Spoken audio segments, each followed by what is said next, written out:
How did you feel about 1973, Dorothy?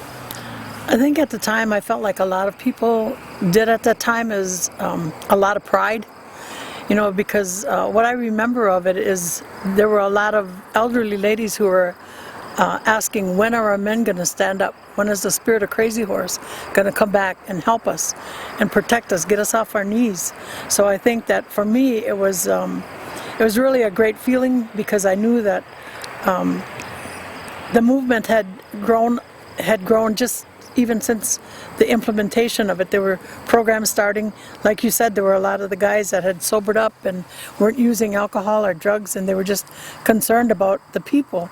And I think that it was taking the word all over that, you know, we need to fight for our people, and we need to do it with a clear, sober mind, and we need to do it with one mind. So we came together from, you know, all nations across the country, and came together to support it.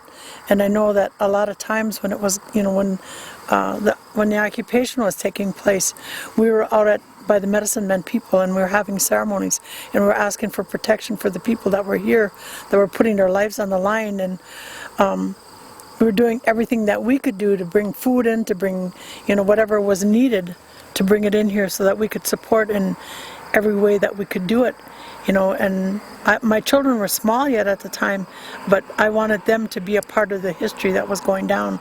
And, you know, to this day they've supported that. They've I think that we've accomplished a whole lot by what we set out to do, and that was to bring back our culture, bring back our traditional ways, and to revive them.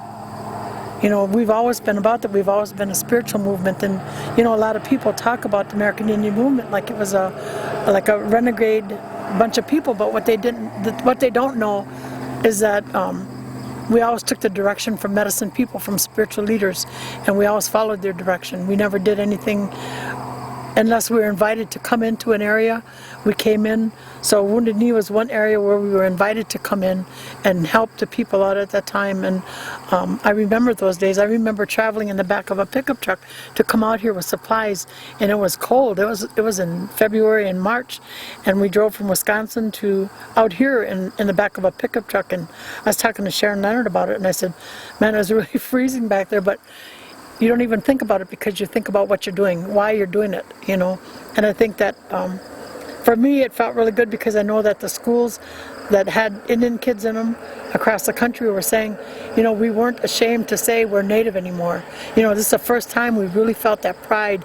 You know, our people are back there and they're fighting, and they want what we want, you know. So I think that we were really encouraged, and it was kind of the shot in the arm that our people needed, you know, not just South Dakota, but it affected Native people all over the country.